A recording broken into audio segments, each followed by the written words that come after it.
Nah gue ngeliat dari lampu itu bro, dong, dong, dong, dong, pocong, deng, deng, deng, deng, deng, deng. Gue kira ini mungkin halusinasi mata gue. Gue antara sadar nih ya, sadar antara lagi bangun tidur, gue lihat mungkin halusinasi mata gue habis bangun tidur ke melek. Sampai akhirnya gue sadar, gue bener-bener jelas nih, gue udah seger. Udah 5-10 menit gue udah seger. Anjing gak hilang-hilang goblok. Deng deng deng. Deng deng deng. Subuh-subuh pintu rumah puak kayak ditendang. Kejadiannya subuh tuh puak, pagi-pagi jam 6 kita apa nggak saat itu kita buka, kita cuma denger nih buak subuh. Pagi dibuka, di pintu abang gua, pintu yang mau masuk ke ruang tamu ada ceplakan tangan. Tangan bro, tangan. Gede tuh bang. Tapi sepintu. Gila. Bapaknya bilang, jangan percaya aja gitu-gituan. Iya. Udah motong bro, motong, asar motong, maghrib sakit, nggak nyampe pagi meninggal bapak itu. Serius tuh bang? Serius.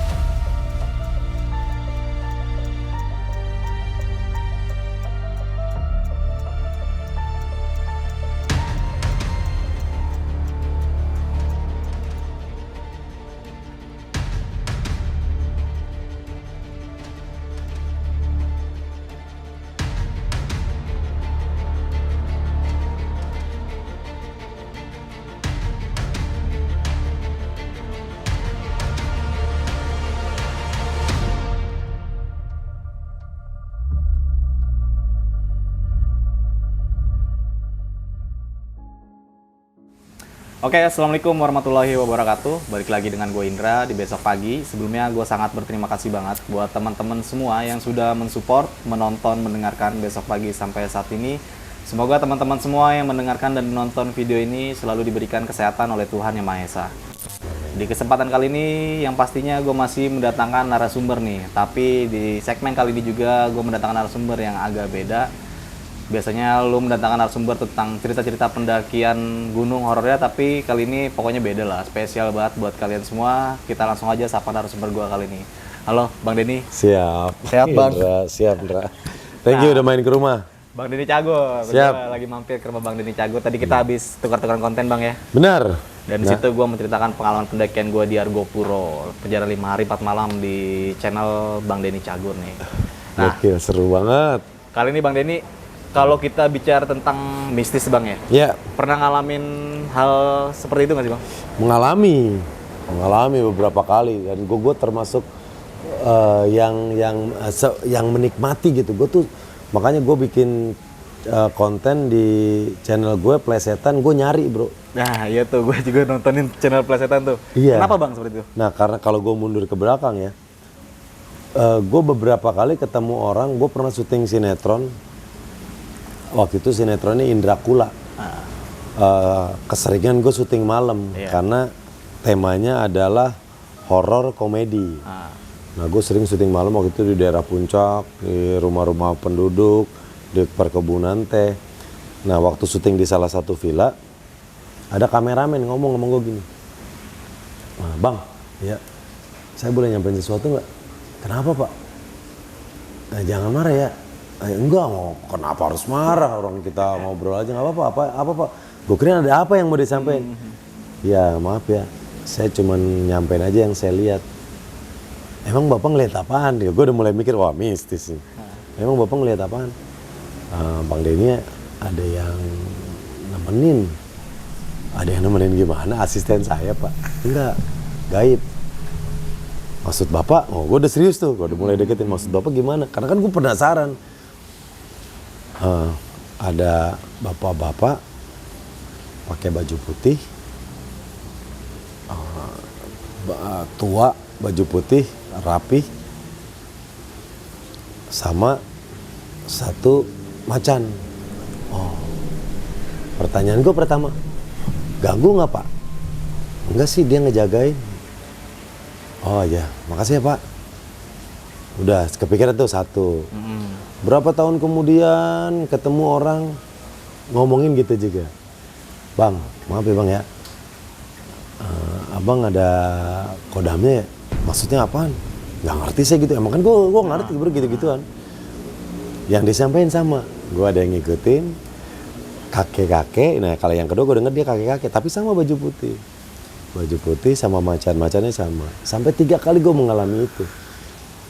Setelah itu, kok ada orang berkali-kali ngomong gini. Pertanyaan di gue kan, ada momen-momen, karena ingat momen itu, ingat gue ngobrol sama almarhum mama waktu itu. Waktu mama belum meninggal dunia, gue ngomong, mah, ini ketemu beberapa orang kok ngomongnya gini. Baru nyokap gue cerita. Jadi dulu waktu mau hamil gue, jadi ada orang yang datang ke mimpinya nyokap, ngomong, saya mau ikut ya, Matni, nyokap gue namanya Eni Sumati, Neng Matni saya mau ikut ya, mau ikut apa ya, pokoknya nanti saya mau ikut aja. Nah dia itu pejabat pada masa itu naik kuda, naik kuda bajunya putih-putih, pakai topi putih zaman Belanda gitu, tapi orang kita orang pribumi. Nah nggak lama setelah kejadian itu baru gue lahir. Nah terus kalau yang macan itu adalah dari kakek gue. Jadi kakek gue dulu zaman apa ya, istilahnya gerombolan. Zaman dulu tuh gerombolan sering ngancurin kampung-kampung pribumi yang lainnya. Nah kampung bokap gue, kampung kakek gue nggak pernah didatengin gerombolan karena katanya waktu gerombolan mau masuk, ada macan di tengah gapura itu. Selalu orang yang diomongin gitu. Nah cerita itu turun-temurun nyampe ke gue. Nah apakah mereka itu yang akhirnya dilihat sama orang-orang yang ketemu sama gue. Nah semenjak itu tuh, semenjak gue punya kejadian gitu, makanya gue sama hal-hal mistis tuh. Jadi positifnya ke gue bro, gue jadi ngerasa, gue ada yang jagain nih. Ke mental gue ya, gue ada yang jagain nih. Jadi di saat mengalami hal kayak gitu tuh, perasaan takut gue tipis, tapi lebih ke apaan sih, kayak gimana sih gitu. Kejadian yang pertama gue pernah ngalamin waktu di rumah gue yang sekarang jadi kantor. Itu beberapa temen gue yang nginep selalu ada yang manggil dari atas gini, kayak gue manggil lo. Nah gitu tuh. Dan itu sering tuh Bang? Ya, itu sering. Kakak gue ngalamin, terus nyokap apalagi gue waktu itu gue pulang syuting tengah malam di ruangan bawah, gue duduk nonton TV, ruang TV gue tuh jadi ada ruangan mojok, di sini TV gede, gue di meja makan. Nah ini atas nih, ini persis kayak tembok ini atas, balkon, pagar. Lagi nonton TV, nah gue inget nih yang diceritain orang-orang nih, abang gue, teman gue yang nginep selalu ngomong gitu, gue gini lagi. Begitunya jadi dia, gue juga sama. Tapi gitu. Disautin Bang? Gue nyautin, iya dia nyaut lagi. Gue langsung bangun. Nah, yang gue bilang tadi tuh, karena beberapa kali orang cerita gue ada yang jagain, gue pede sendiri nih. Gue malah ngejar. Gue ngejar ke tangga, gue naik ke atas. Nah, gue udah di atas nih. Mana manggil doang, keluar dong, gue gitu. Gue udah hilang, gitu. Lu gak ngerasa takut Bang? Perasaan takut ada, balik lagi karena gue pengen tuh ngebuktiin. Gue pengen ngebuktiin sebenarnya apa sih, apa dia manggil wujudnya ada atau enggak gitu. Udah akhirnya hilang beberapa kali, nah ntar gue lagi dibawa lagi gitu lagi. Nah makanya karena gue ngerasa udah pernah ngejar nggak ada apa-apa, udah itu salah satunya. Berikutnya gue pernah masih di tempat yang sama, subuh, belum subuh, endingnya tuh pas subuh, kejadiannya malam jam 3-an lah, gue tidur, nah di kamar, nah lampunya lampu kayak gini nih bro, yang ada saya downlight, lampu gini, gue melek dikit gini, sehari sebelumnya, gue jadi inget, sehari sebelumnya, bukan sehari sebelum, sorenya, gue tuh syuting Facebooker. Gue syuting Facebooker, gue jadi pocong. Gue jadi pocong, bercanda-bercanda. temen gue ngingetin, lu kalau jadi pocong doa dulu. Ya dalam hati gue, ya kenapa ya, sebelum syuting kita emang selalu berdoa. Kalau ini kan gue emang lagi ngelawak, gue nggak bikin macem-macem, takutnya ngikut kata dia. Ah apaan sih lo, ada aja, gue tanggepin bercanda. Udah syuting kelar lancar, pulang tidur, nyambung ke cerita yang tadi jam 3 pas gue melek gini nih, kamar gue kok gelap, tapi gue ngerasain dari lampu nyala atau mati, trep. Nah namanya bekas ada sinar, gue masih ngeliat sedikit tuh sinar-sinar. Nah gue ngeliat dari lampu itu bro, dong, dong, dong, dong. Pocong, dong, dong, dong, dong, dong, dong. Gue kira ini mungkin halusinasi mata gue antara sadar nih ya, sadar antara lagi bangun tidur, gue liat, mungkin halusinasi mata gue habis bangun tidur ke melek. Sampai akhirnya gue sadar, gue bener-bener jelas nih, gue udah seger. Udah 5-10 menit gue udah seger. Anjing gak hilang-hilang goblok. Dung dung dung. Dung dung dung. Gue liatin terus. Terus sambil gue nginget-nginget, gue naruh lampu. Ini posisi kamar gue udah mati nih, udah gelap ya. Tapi itu ada cahaya dikit, terus ada lompat-lompatan gitu. Sambil gue nginget-nginget, sebelum tadi gue tidur, gue naruh HP di mana? Gue tuh duduk gini di samping tempat tidur. Gue kan apal kan posisi kamar gue naruh HP di mana, di meja samping kasur gue. Gue gini-gini, ini belum gelap nih semua, tapi gue lihat ke titik itu masih aja tung. Berarti durasinya lumayan cukup lama bang ya? Hah? Lumayan lama bro, lumayan lama. Udah nyampe, ini ujung kasur gue gini dapet, sampai akhirnya gue dapet HP gue. Gue nyalain HP gue, center, baru gue dapet cahaya tuh. Ini belum hilang-hilang nih bro, belum hilang-hilang terus. Di samping gue bini gue. Kalau gue bangunin bini gue hanya bikin dia panik. Kondisi malah makin kacau. Iya. Nah karena gue yang tadi mendingan gue hadepin. Toh nggak pernah ada orang digigit setan juga gue gitu. Tapi kan gue ngalamin ini nih sekarang nih. Gue ngambil HP sampai akhirnya gue liatin, anjing nggak hilang-hilang goblok. Terus ngerayap keluar, gue dapet pintu, gue buka. Sampai akhirnya dapat ajan tuh gue. Allahu Akbar. Semua pintu kamar gue buka. Sampai pintu utama gue buka, gue duduk di teras. Dengar suara ajan, baru masuk lagi, baru hilang. Gila. Anjing. Itu salah satu yang paling serem. Gue bilang, ajan masuk, baru semuanya normal. Dan itu baru pertama kali bang dialami? Nah iya, yang gue ngeliat. Jadi benar-benar pocong wujud pocong bro, yang mukanya hitam.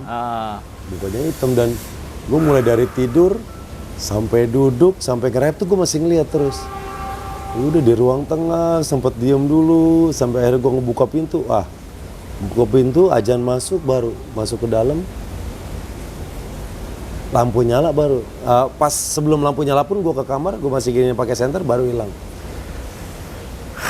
Gokil, itu setelah dari syuting Facebooker bang? Iya, Facebooker waktu itu. Masih ada almarhum Olga tuh. Dan itu masih ketika ada syuting menjalani peran kayak gitu, Bang Denny masih... Nah setelah itu gue doa. Setelah itu doa? Setelah itu, misalnya gue ada peran-peran jadi apa, di acara komedi sering bro. Kita dapat jadi pocong, jadi kuntilanak. Dan setelah kejadian itu, ya kita kan setiap habis briefing pasti doa di semua acara gue kan selalu gitu. Briefing, tim kreatif briefing. Ya sebelumnya kita berdoa udah. Nah tapi kalau ada peran-peran yang misalnya mainin makhluk halus, mainin jelangkung, walaupun konteksnya acara komedi, gue doa lagi karena pengalaman itu. Karena kan gue waktu di kejadian itu gue pocongnya sampai gue jadi pocong. Terus almarhum Sapri waktu itu jadi pocong, gue tarik-tarik. Terus ada boneka yang dibikin, emang waktu itu ceritanya kayak hantu gitu bro. Iya. Masuk ke rumah hantu, jadi ada pocong gue tarik-tarik. Anjing malamnya temennya pada datang. Satu lagi Bedu. Oh Bang Bedu nih. Sama Bang Bedu. Ini kejadian di base camp. Kejadian di base camp gue, waktu mau tidur kita ngebahas jelangkung. Bahas jelangkung. Udah nakut. Karena kan gue terkenal orang yang nggak ada takutnya bro. Makanya di setiap acara gue, jatah gue pasti ngerjain orang. Pasti tuh Bang ya? Pasti gue ngerjain orang. Nggak pernah jadi yang gue dibully, gue dikerjain orang, enggak. Karena tim kreatif sendiri kalau misalnya mau ngerjain gue, Bang Denny takutnya apa? Misalnya nanya ke bini gue, nanya ke tim gue, atau nanya ke asisten gue, Bang Denny takutnya apa? Kan orang ada yang takut ular, iya. Takut anjing dibawain anjing, takut ular dibawain ular. Bang Denny takutnya apa? Lo bawain macan juga diajak ngobrol gitu. Rata-rata tim gue ngomong gitu, ya apa dia mah gak ada takutnya. Orang di kantor, di rumah, di kita yang dikerjain sama dia. Lu mau nanya Bang Denny takutnya apa? Lu bawa emaknya, dia cuma takut sama emaknya gitu. Nah karena gue emang gitu bro, gue iseng, gue gak ada takutnya. Nah sampai akhirnya waktu Bedu, kita syuting Jelangkung. Sebelum tidur gue ngobrol tuh, gue, Bedu, kita bahas jelangkung apa segala macem. Udah nakut-nakutin Bedu pakai jelangkung karena waktu itu Bedu takut. Tidur. Persis kejadiannya. Pas gue melek tengah malam di base camp, anjing gue ngeliat jelangkung sekamar. Anjing goblok. Sekali lagi gue mikir, gue orang yang logikanya tuh kuat banget. Mungkin ini halusinasi mata, namanya kita baru ngantuk. Sampai tetap gini bro, anjing gila. Udah tidur, doa. Gue lihat lagi, udah gila. Nah Bang, lu kan salah satu orang yang mungkin percaya nggak sama hal mistis Bang? Ya percaya. Percaya Kan emang mereka ada. Tapi yang gue yakini dunia kita berbeda gitu, udah beda alam gitu, udah beda alam. Nah, gue salah satu penonton channel lu Bang nih tentang segmen yang plesetan. Lu kan selalu memplesetin segala sesuatu yang terjadi di momen itu Bang ya? Iya. Itu lu nggak takut Bang atau memang ada nanti ke depannya gue bisa ngerasain hal kayak serupa gimana? Nah, itu juga yang gue bikin akhirnya nyambung sama cerita-cerita gue yang sebelumnya tadi. Nah, itu berangkat dari penasaran gue. Sebenarnya gue juga pengen, dalam hati gue nih gue pengen ngebuktiin juga. Makanya waktu itu gue bikin konten itu biar ada seorang paranormalnya, ada si Agus Citanya gue ajak, ada guanya yang waktu itu kita datang ke tempat-tempat yang dibilang mistis. Salah satu yang paling berkesan buat gue waktu gue datang ke sekolah yang udah lama. Dulu sekolah itu pernah ada sekolah kungfu. Jadi zaman dulu sekolah itu dipakai buat sekolah bela diri dan sempat jadi sekolah umum juga. Bangunan udah hancur separuh dan rata-rata orang yang meninggal di situ matinya mati loncat. Jadi salah satu penunggu di situ selalu ngebisikin orang-orang yang lagi ke situ loncat. Banyak yang rata-rata penduduk sekitar ngasih tahu yang mati di situ rata-rata mati loncat. Gue pengen ngebuktiin, gue dateng. Kita syuting di sono, nih si Kepet juga ada. Agus Cita, syuting segala macem. Pas waktu itu konsepnya selalu, misalnya si paranormal ngeliat, ini ada apa nih, ada kuntilanak. Gue godain, gue gombalin, dong. Ini ada setan ini, dimasukin ke Agus Cita. Nah waktu dimasukin ke Agus Cita, waktu di tempat kejadian yang setannya banyak bisikin orang buat loncat, baru masuk Agus Cita lari, untung ketangkep kakinya sama kameramen gue. Udah mau lari ke pinggir bro, kameramen gue loncat lagi dari belakang kamera, kakinya ketangkep Agus Cita, gobrak kena beling badan. Aduh. Wih, lalu batal tuh Bang? Apa terus. Udah kameramen gue pegangin, udah segala macam, udah dikeluarin lagi. Udah mau loncat si Agus. Nah emang setannya ngesugestin orang-orang yang ke situ emang untuk bunuh diri? Lompat, iya. Beberapa orang yang kejadian bunuh diri di tempat itu karena lompat. Alasannya kenapa sih Bang kalau boleh tahu? Kalau kata paranormal gue sih di salah satu tempat itu yang jadi dari beberapa konten yang gue pelajari bro, ternyata dalam satu tempat itu ada setan yang ada penunggu yang biasa aja dan ada yang paling kuat. Nah yang paling kuatnya ini jahilnya gitu, ngebisikin orang buat loncat. Dan sampai jatuh korban jiwa itu gila juga Bang. Itu gila juga, bener. Nah nanggapin cerita horor di kehidupan lu Bang, pernah ke salah satu tempat nih Bang atau pegunungan pernah ngalamin kejadian horor nggak sih Bang? Nah kalau di pegunungan waktu itu naik ke Gunung Gede, tapi gue tidak mengalami hal horor. Karena waktu itu gue bareng teman-teman SMA dan kita cuman naik nggak nyampe atas, bikin camp, turun lagi, cuman seru-seruan aja sambil reunian. Nah kalau di gunung sih gue tidak mengalami, kebanyakan gue mengalami kayak di rumah yang dulu Terus di base camp gue yang pertama, base camp gue yang kedua. Jadi di base camp gue yang kedua dulu dia di atas di kantor gue ada meja biliar bro. Salah satu dari sekian banyak tempat spot di kantor gue yang lama itu yang paling berasa beda di tangga ujung deket tembok tuh. Jadi ada tangganya ada sebelah kiri deket telepon sama tembok bentok. Nah di tembok sini nih yang kalau kita duduk aja berasa nih auranya. Udah, gue kan seringan nginep di base camp itu. Di atas ada meja biliar. Yang tugas cuman Bang Kebo tuh yang dulu OB di sana. Kalau pulang syuting gue kesana gitu, hari itu gue cuman sendiri. Lo bayangin lo meja biliar di atas ada yang main mejanya, bolanya tak tok. Anjing goblok, tak tok, goblok. Gue bilang setan main biliar nih. Gue udah Bang Kebo naik, ya udah bang, udah biasa bang. Gitu Bang Kebo sampai selonjoran nonton TV.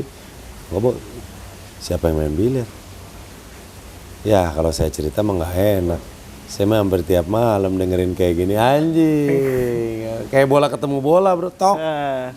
Tapi waktu naik Gunung Gede sampai puncak tuh bang? Nggak sampai, tapi di pertengahan yang air mancur kalau nggak salah nih. Air terjun. Iya. Ciberem. Nah, Sampai situ. Sampai situ ngecamp di situ. Udah besoknya langsung balik lagi. Balik lagi. Karena berarti waktu itu emang sempat ke pemandian air panas tuh bang? Enggak. Oh itu lebih asik banget pemandian air panas naik lagi tuh bang. Pas di air mancur itu aja tuh bro. Oke. Nah lu kan ada ceweknya juga. Oke. Sering banget ngalami kejadian horor bang ya, bahkan bukan di salah satu tempat aja, dari beberapa tempat yang lu tinggalin lu mengalami kejadian itu. Iya. Nah ada nggak sih gangguan yang paling ekstrim banget yang lu alamin, atau mungkin beberapa tim dari rekan kerja lu bang yang ngalamin? Kalau fisiknya, yang tadi kan yang cerita yang gue yang dengar, itu kan dengar ya. Terus yang di kamar lihat, yang di kantor ngelihat. Terus yang di kantor gue yang biliar dengar. Nah kalau yang fisik gue rasain waktu di rumah abang gue. Ini rumah udah lama banget kosong. Abang gue tinggal di situ sebagai karyawan, dikasih mes ceritanya sama perusahaannya. Ini rumah udah lama kosong. Beberapa orang yang tinggal di situ ceritain, nah karena abang gue gitu belum ada rumah, akhirnya tinggal di situ. Bokap gue diganggu, adik gue, nyokap gue, adik ipar gue. Nah gue masih yang nggak percaya nih bro. Tapi gue dengerin semuanya ceritanya parah-parah. Kejadian pertama, subuh-subuh pintu rumah buak kayak ditendang. Kejadiannya subuh tuh buak, pagi-pagi jam 6 kita apa nggak saat itu kita buka, kita cuma denger nih buak subuh. Pagi dibuka, di pintu abang gua, pintu yang mau masuk ke ruang tamu ada ceplakan tangan. Tangan bro, tangan gede tuh bang, tapi sepintu. Gila. Lu tahu tangan gini kan? Iya. Nah, tapi lu perbesar nih sepintu. Iya. Jadi buah. Terus ada kayak lu habis main tanah, megang tembok, ada ceplakan, tapi gede, nah persis gitu. Kayak kalau film kayak Solin Soccer tuh yang tapak Buddha tuh bang ya. Tuh persis gitu, nyeplak di pintu. Itu satu. Yang kedua, bokap cerita, bokap didorong di toilet, lagi pup. Bang Raymond tuh adik ipar gue. Adik gue, Wiwit, adik gue, Kiki, istrinya Bang Raymond, gue panggil Bang Raymond, orang Padang. Benerin motor, maghrib, dipanggil sama Bang Raymond, udah maghrib, ntar kenapa-napa, ya, enggak apa-apa, tanggung. Jadi benerin motor, maghrib, dia ngelihat ini motor dia, dia jongkong depan motor nih, ini motor lagi benerin motor. Di samping motor dia udah begini aja baru kelihatan pinggang. Gede banget ya. Ini masuk ke dalam gemeter cerita abang gua. Nah yang gua alamin di kamar tidur. Gua udah duduk, gua denger beberapa cerita tuh dari bokap gue cerita, pada digangguin semua. Gua masih nggak percaya. Gua lagi tidur, sayang kaki gua bro, gua ngerasa dijambak, tapi jambaknya lu tidur, kepala lu dipegang di jenggut, kakinya nahan di pundak lu, jadi gini nih. asli gue kayak di Jogja dari tidur sampai melek ini, astagfirullahaladzim. Fisik tuh bang ya? Fisik, itu bener real gue ngerasa dijenggut. Anjing, gue bilang udah fix ini bener ada rumah ini serem. Tapi sempat dinetralisir nggak sih bang keadaan rumahnya gitu? Ada warga setempat, kalau yang netralisir karena kita menganggap apa ini rumah udah kelamaan kosong gitu. Ada warga setempat, udah kita selamatan aja, selamatan potong kambing. Nah, motongnya di garasi. Abang gue udah bilang, Pak, jangan motong di sini. Beberapa orang ngelihat banyak di sini ada. Bapaknya bilang, jangan percaya aja gitu-gituan. Iya. Ya udah motong bro, motong, asar motong, maghrib sakit, nggak nyampe pagi meninggal bapak itu. Serius tuh bang? Serius. Abang gua lo tanya no. Gara-gara potong kambing doang? Gara-gara motong di situ. Apa bang mitosnya kalau boleh tahu? Ya kalau yang sampai ke kita sih ada di garasi itu ada penghuninya, tapi nggak cuma di garasi bro, katanya di serumah itu juga ada. Tapi katanya yang paling parah di garasi, maka jangan ngapa-ngapain, jangan motong apa-apa di situ. Orang motong ayam aja dilarang, dia motong kambing. Nah terlepas gue nggak tahu ya ini ada hubungannya apa enggak dengan motong itu, dengan berpulangnya bapak itu yang motong. Sekarang masih ditinggalin tuh bang? Sekarang udah enggak, udah langsung pindah ke abang gue. Karena mengalami kejadian yang banyak di luar batas nalar bang ya? Banyak yang gitu. Nah, menanggapi beberapa, pernah dengar cerita horor pendakian nggak sih bang? Oh ada, sering. Karena kan gue di konten gue juga gue cerita tentang pengalaman pendakian teman-teman gue yang anak-anak gunung. Ternyata di gunung biangnya. Karena kan di sana lembab, dingin, gelap. Kan makhluk-makhluk itu suka di tempat-tempat yang kayak gitu. Bahkan kalau gua ya secara langsung melihat kayak banyak berita menyatakan pendaki ini hilang sampai jasadnya nggak diketemukan sampai bertahun-tahun. Itu gimana bang menurut lu, tanggapan lu bang? Iya, itu bro. Hal-hal kayak gitu yang bahkan gue ngedengernya tuh gila apa ya, separah itu sampai ada yang hilang, ketemu, ngobrol, turun di pos baru dikasih tahu, yang ini bukan fotonya. Iya. Ini udah meninggal bulan lalu. Wah. Lebih horor lagi ya? Itu. Berarti kan interaksi dia. Nah, berarti pengalaman Bang Denny ini naik gunung waktu itu di Gunung Gede? Iya, cuman fun. Nggak ada kegiatan, karena emang cuman ketawa-tawa. Ngecamp juga cuman semalam. Nah, ada rencana buat naik gunung nggak sih bang buat kedepannya? Kan sekarang banyak banget tuh kayak di kalangan artis aja udah banyak pada melakukan aktivitas pendakian gunung kan? Pengen bro, gue tuh salah satu keinginan gue pengen naik gunung bareng anak gue. Dan itu kesampaian waktu gue di Bromo, tapi nggak sampai puncak. Cuman di kaki gunungnya, tapi lumayan tinggi juga. Gue di situ bikin tenda. Gue sama anak gue ngobrol dari hati ke hati. Ngasih nilai-nilai tentang kehidupan, perjuangan. Kalau suatu hari nanti kakak nonton video gue, sambil gue ngonten waktu itu dadakan. Kalau kakak suatu hari lihat konten ini, ingat semua yang pernah papi omongin. Papi kita pernah sama-sama susah buat naik ke sini. Gue dorong, gue ngangkat dia, celana gue kotor. Karena kita nggak siap buat naik gunung waktu itu. Lagi ke Bromo sekalian naik aja, mumpung lagi sama anak gue. Pengen mewujudkan salah satu keinginan gue, pengen naik gunung bareng anak. Gue ngobrol, gue termasuk orang yang susah keluar air mata bro. Tapi di hari itu, gue nangis sama anak gue, ngomong sama anak gue. Ingat hari ini, papi, kita pernah sama-sama saling jatuh, berjuang sampai kita sekarang ngerasain perjuangan. Kalau suatu hari di kehidupan kakak ngalamin tembok keras yang nggak bisa dijebol, jangan pernah nyerah. Ingat kita pernah berjuang hari ini. Gue termasuk orang yang susah nangis, tapi saat itu gue ngomong sampai berkaca-kaca. Nah, sebelum masuk ke cerita, untuk kalian yang ingin menjadi narasumber di Besok Pagi dan mempunyai cerita horor dalam pendakian, kalian bisa kirim cerita kalian ke Instagram official besokpagi.idv atau melalui email besokpagi.gmail.com. Oke, kita langsung aja nih lanjut ke ceritanya.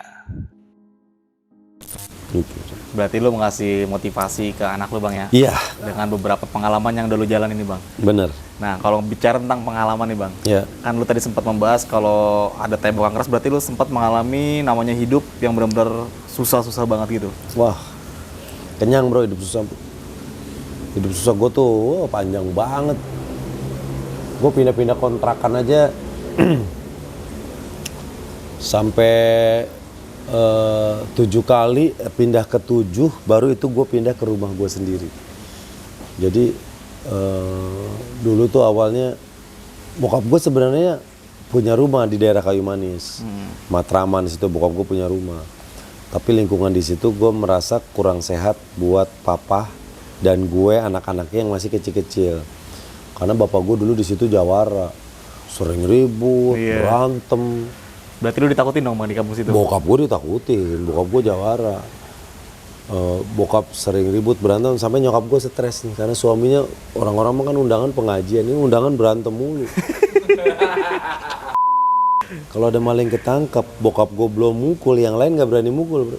Ah, baba dari bokap tuh Bang? Harus bokap yang mukul duluan. Kalau sampai bokap dapet, dikasih ke bokap udah bonyok, yang mukulin digebukin sama bokap gue. Sampai kayak gitunya. Akhirnya nyokap pindah, kita mulai hidup bener-bener dari nol. Kontrak di kontrakan waktu itu gue inget banget 100.000 bro. Tahun berapa Bang itu? Gue SD kelas 5. Biliknya tuh bilik kayu, apa ya, bilik kayu yang ditutup pakai kertas semen. Kertas semen, bilik, kalau bilik doang kan kelihatan gembel banget nih. Ini gembel Muna, jadi nggak mau kelihatan gembel padahal gembel. Pakai kertas semen ditempel di bilik, jadi bisa dicat minimal. Minimal bisa dicat, padahal mah tetap dalamnya bilik. Iya. Kertas semen dijahit, ditempelin di bilik, dicat. Udah. Tinggal di situ. Yang toiletnya waktu itu berapa petak ya? Ada sekitar 9 petak, toilet cuma 2. Jadi berak, mandi gantian. Jadi gue kalau berak aja, gue lagi BAB sambil pup itu gue harus sambil ngetok-ngetok gayung, tok. Untuk ngasih kode Bang. Biar orang tahu nih di dalam ada orang. Kalau kita nggak ada suara, bisa lagi berak diangkat sengnya. Segitunya Bang? Segitu, mau mandi nimba dulu gantian sama abang gue. Terus pindah dari situ, pindah lagi cari kontrakan. Pindahnya dari satu kontrakan ke kontrakan baru, gue pakai tempat sampah RT. Buat bawa barang paling lemari warna hijau tuh satu-satunya barang gue. Orang gue beli rak piring aja dulu hadiah dapat. Lu ngalamin nggak Porkas, tahu nggak lu SDSB? Porkas itu SDB, sumbangan sosial dermawan berhadiah. Jadi belum ngalamin. Nah, lu nggak ngalamin. Gue SD tuh ngalamin SDSB. Jadi kita masang bro, 4 nomor. Misalnya Pakong Bang. Sekarang kesini togel namanya, tapi dulu tuh Porkas, terus berubah jadi SDSB. Yang pengumumannya dulu di koran pos kota, nomor apa yang keluar. Jadi istilahnya zaman dulu tuh arisan nasional. Arisan nasional. Iya, jadi kalau 4 huruf masangnya gope dapatnya berapa, masangnya 200 dapatnya berapa, masangnya 1000 dapat berapa, masangnya 5000 dapat berapa. Judi padahal Bang ya. Judi, Dan tapi legal saat itu karena kan departemennya sosial waktu itu. Oh iya. Pengumumannya di koran, inget banget. Jadi pada masa itu bapak-bapak, ibu-ibu dibuai sama mimpi. Jadi orang kalau bangun tidur tuh ngecak. Termasuk gue ngeliat sendiri setiap hari bokap nyokap gue tuh ngecak nomor apa mimpi ini. Jadi ada buku mimpi, ada kayak pohon-pohon mistiknya berapa, misalnya kayak monyet. Kodenya misalnya berapa 31, oh ini mistiknya 26. Oh ini kalau dicak lagi. Gitu kerjanya saat itu. Kode alam Bang. Nah, kode alam. Wah tadi gue jatuh. Gue tadi keserempet motor apa dilihat di buku mimpi. Oh motor 74, pasangnya 74. Ada yang satu nomor dijagain terus. Nah, bokap gue pernah masang gituan 3 angka tapi nggak dapat urutan bro. Misalnya yang keluar 1, 2, 3. Tapi bokap gue masangnya 2, 3, 1. Nah dulu berantakan aja dapat hadiah tuh bro. Dapat duit 150.000. Beli rak piring gue. Beli rak piring sekeluarga. Jadi rak piring pertama di kontrakan gue itu hasil Porkas tuh. Belinya sekeluarga gue, seneng buat beli rak piring. Karena kan waktu itu bokap cuma bawa 1 tikar. Kita bener-bener mulai dari nol, ngontrak, tikar, tidur di situ. Kontrakannya cuma ada 3 petak. Ruang tamu, kamar, dapur. Jadi kadang gue berlima. Bokap, nyokap, anaknya masih 4, Dede belum lahir tuh. Dulu aku 4. Andri, Denny, Bibit, Kiki. Dede belum lahir. Nah, Dede lahir di kontrakan itu. Bener-bener pindah lagi ke kontrakan berikutnya yang belakangnya kali. Kali itu yang kalau hujan gue telat nutup lubang WC. Tai dan kawan-kawannya masuk ke dalam rumah tuh. Jadi gue pernah lupa nutup lubang WC, sajadah ngambang. Cuma ada sampah-sampah kali ke dalam rumah. Tapi kalau bicara tentang kehidupan pasti ada naik turunnya Bang ya. Nah Bang, salah satunya nih Bang Denny nih yang pernah mengalami kejadian tersebut ya. Nah motivasi nggak sih Bang buat teman-teman semua yang nonton nih? Iyalah. Satu yang gue yakinin dari dulu adalah waktu gue pertama ikut lomba lawak. Nah, kalau gue seneng bercanda tuh udah dari SMP tuh. SMP, kuliah, SMP, SMA sampai kuliah sampai gue ikut lomba lawak, gue menang. Nah di situ gue langsung punya cita-cita gue pengen jadi pelawak. Nah jadi motivasinya adalah kejar aja buat gue waktu itu mimpi menjadi seorang komedian. Tapi karena kalau kita yakin sama kemampuan kita tahu caranya, kejar pasti dapat yang lu mau. Oke, pokoknya intinya ya jangan pantang putus asa lah Bang ya. Pantang Jangan menyerah lah ya, jalan terus pokoknya ya. Iyalah. Nah Bang, menanggapi horor nih Bang nih. Kalau bicara tentang horor, tadi kan Bang Denny sudah menjelaskan dari beberapa pengalaman horornya ya kan Bang. Nah, kalau kita mengalami kejadian tersebut, apa sih Bang kalau menurut Bang Denny yang pertama kita harus lakukan apa? Doa lah. Berdoa. Doa, terus tetap positive thinking gitu. Baca apa doa yang kita tahu, karena kan emang horor di saat kita ketemu hal-hal kayak gitu yang kita ingat siapa, ya Allah. Yang bisa nolongin cuma Allah. Beberapa kali gue ngalamin emang nggak ada siapa-siapa yang bisa kita bantu, yang nolong kita udah lawan sendiri, doa sama minta tolong sama Allah yang Maha Kuasa. Nah kayak segmen plesetan ini kan gue lihat lagi udah jarang upload Bang ya. Iya. Bakal tayang lagi nggak sih Bang? Gue pengen banget bikin lagi. Nah makanya kalau ada teman-teman yang punya rekomendasi tempat, boleh share ke IG gue atau tulis di komen di channel YouTube gue, di mana ada tempat yang bisa gue datengin gitu. Karena beberapa kali gue bentok di tempat bro. Tempat ya. Beberapa kali mentok di tempat. Apa sih Bang dari channel plesetan ini, segmen plesetan itu yang pengen disampaikan Bang Denny ke penonton tuh apa sih? Karena gue basicnya komedian, gue pengen tetap ada komedinya. Oke. Nah di situ yang main komedinya gue, dan karena basicnya konten misteri, tetap harus ada serem-seremnya yang diwakili oleh paranormal. Paranormalnya waktu itu Ki Sukma Jati, temannya Bang Ferdian, itu salah satu yang keren menurut gue. Kemampuan dia menyampaikan, terus melihat sesuatu, sampai akhirnya dia bisa masukin ke Gus Cita. Itu sih gue suka gitu. Jadi kalau kita masuk ke sesuatu tempat yang menurut dia, setelah kita survei, menurut warga sekitar banyak hal-hal mistis di situ. Ntar dia masuk, dia lihat tuh ada apa aja. Ntar dibacain ke gue. Nah gue pada saat itu tetap berkomedi dengan berangkat rasa ingin tahu gue. Katanya kan kalau gimana nggak boleh sompral ngomongnya. Nah kadang gue kali gue kesurupan nih gitu. Tapi gue tidak pernah mengalami itu bro. Belum pernah mengalami kesurupan? Belum pernah mengalami itu. Padahal kan setan di situ gue ledek-ledekin gitu. Karena kan gue pengen di konten gue tetap ada komedinya nih gitu. Nah gue pede karena kan ada yang jagain juga. Terus di sisi lain pengalaman gue yang di awal tadi, gue ngerasa pede sendiri nih. Ada 2 yang jagain gue, jadi gue pede aja tempat-tempat mistis juga. Kayak lewat kuburan di mana sendiri, gitu. Aman aja, gue berasa aman gitu. Positifnya sih itu ke gue. Dan next mungkin nanti bakal jalan kembali Bang ya konten. Pengen. Beberapa kali sempat ada yang bilang Bang ada di tempat ini Bang gitu. Nah kita lagi pelajari lebih lanjut tuh. Karena memang teman-teman gue nih bang yang sering nonton channel lu ini Plesetan, Plesetan udah lama banget gak upload nih. Iya, betul, pengen banget salah Sayang satu banget. konten yang pengen gue hidupin lagi, bro. Iya. Terus menurut gue horornya plus komedi jadi lucu. Iya. Kayak Bang Denny pernah orang kesurupan dibercandain, dikasih rokok pipa. Iya.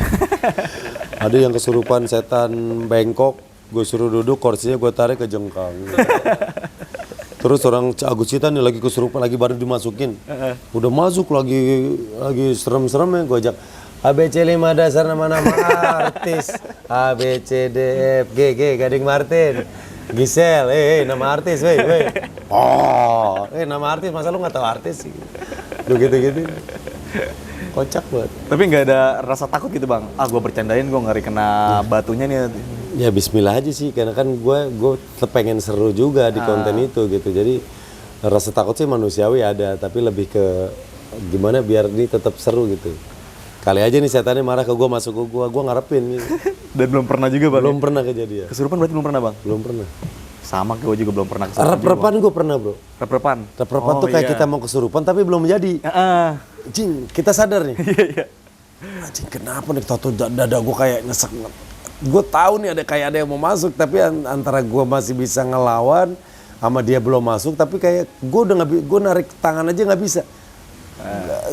Gue sadar lah kondisi itu terjadi, tapi gue nggak bisa ngapa. Gue mau ngangkat tangan gue ke perut aja nggak bisa. Oh udah istighfar, doa itu lumayan lama loh. Gue beberapa kali ngalamin itu. Apa ini maksud gue? Kalau sampai ini lolos, yang terjadi adalah kesurupan. Ya, gue nggak tahu tuh. Tapi enggak bang ya? Enggak. Tapi rep-repan beberapa kali gue ngalamin. Di rumah abang gue sekali, di rumah gue yang di Laguna sekali. Kayak ada yang mau masuk tapi belum nyampe masuk. Oke. Tadi lu juga sempat menjelaskan pengalaman horor lu nih bang ya, di beberapa satu tempat, dan tadi juga gue sempat mengulik beberapa cerita dari sisi kehidupan lu. Tentang lu tadi juga pernah naik gunung bersama anak lu di Gunung Bromo bang ya. Iya. Wah pokoknya lengkap banget, dan kayaknya kita akhirin aja kali bang perbincangan kita malam ini Siap. bang ya. Thank you, Indra. Nah bagi teman-teman semua mungkin yang penasaran sama cerita dari segmen Plesetan Bang Denny Cagur, lu tonton nih videonya di salah satu channel, di channelnya Bang Denny Cagur. Itu seru banget sih, komedi plus horor, jadi lu nggak terlalu tegang-tegang banget. Karena sebenarnya kalau horor, kalau bikin lu tegang ya lu bakal dampaknya buat diri lu juga. Kalau gue sih ngalamin horor selalu berpikir positive thinking, dan sempat bercandain juga kalau mau gue ngalamin horor, karena gue nggak mau situasi tegang itu yang gue alamin jadi makin parah. Oke, dari gue mungkin itu aja. Thank you banget nih Bang Denny. Sama-sama bro, sama-sama. Ya. Thank you. Saksikan video-video berikutnya dari besok pagi. Orang lebihnya mohon maaf. Wassalamualaikum warahmatullahi wabarakatuh. Waalaikumsalam.